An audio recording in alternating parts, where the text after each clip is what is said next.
Welcome to day 2 of our 17-day How to Succeed Buying Insurance Leads.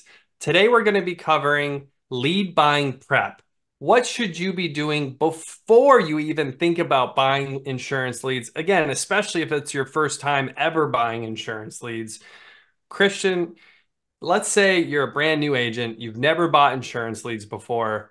What is one of the first things that you would recommend doing? I think if you've never bought leads before, there's a couple of things I think you need to be aware of, right? Having the right expectations of the leads, I think, is everything, right? So Yes. there's so many times, and I only hear this from people that are brand new that have never called a lead a day in their life, where if they're, I talked to an agent one time and he was like, what do you think of these leads? I'm like, well, they're all right, blah, blah, blah. I don't even remember what kind of leads we're talking about. And his response was like, he's like, well, I'm a pretty good salesperson.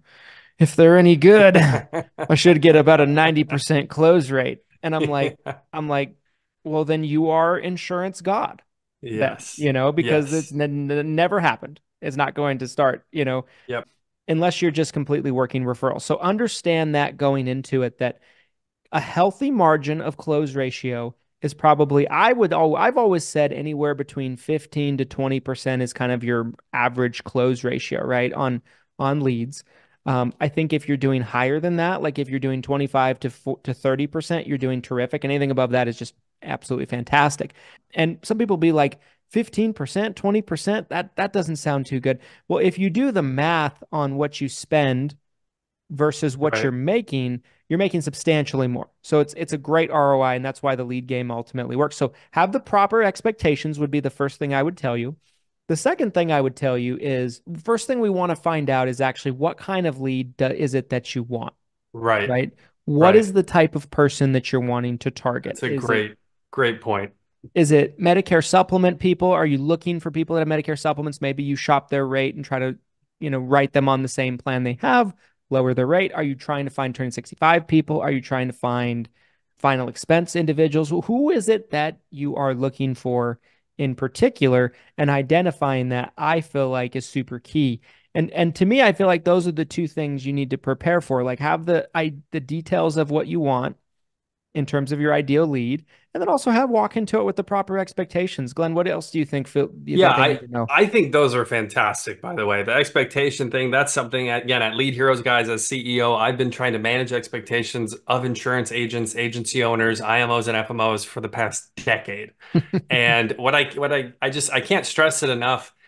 Even though people lose track of the numbers, a lot of times they just think with their mind, with their emotions, and they're like, oh man, that was a bad lead, or that was a bad batch of leads. But if you are to actually pencil out the math and okay, I bought 30 leads, I closed three of them, each client has a lifetime value of over $1,000. Oh my gosh, I just generated over $3,000 in lifetime client value versus a $500 spend. You just got a 600% ROI, but you also had 27 leads that you didn't close. So it becomes this mindset perspective where are you coming to it with the right expectations? Are you coming to it realizing that if I just close 10%, I'm going to have a big ROI? Or are you getting lost in the sauce and you're hearing all those no's and you get negative, you get down on yourself, nobody's buying. I only got 3 sales out of 30. I wanted to close 20 leads. So I think expectations are everything. The one thing I wanted to add is schedule. What is Mm, your schedule going to be? And planning ahead of time. This isn't like Walmart where you just walk in, you grab something off the shelf, you throw it in the back of the car, and you'll get to it when you get to it. You need to make sure that when you purchase these leads, you have the time set aside to work them, that your schedule is open, that you have a spot available to work them, whether you're working from home, you have an office, outside of your home. So having a place to work the leads and having a schedule that gives you the availability to work the leads because they don't work themselves.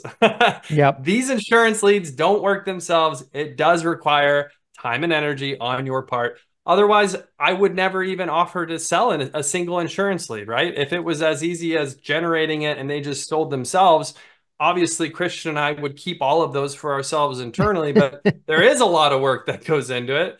There is a lot of activity that is required. as an agent when it comes to creating that application. And that's the whole process, right? That's how you go from spending money on marketing to hopefully generating an ROI. So that is our second video in our 17-day mini course series, How to Succeed Buying Insurance Leads. Right now at Lead Heroes, our Medicare Supplement, Turning 65, and our Final Expense life insurance leads are all just $17. These are call verified, exclusive insurance leads. You can't find a price like this anywhere. This is the Nowhere. price of one mail drop. You're lucky if you do a one mail drop, you're lucky to get 5 leads back, maybe 10 leads back.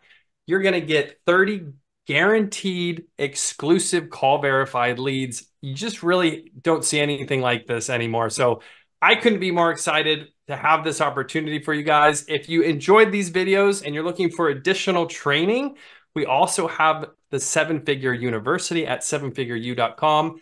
That link will also be below the video. $77 a month, and you can have access to over 200 videos between Christian and myself on how you can continue to succeed in your insurance career. So that being said, Christian, any final thoughts on day 2? Ultimately, guys, what I would tell you as my final thoughts on this video is just be prepared to work the leads like Glenn said. They don't work unless you do.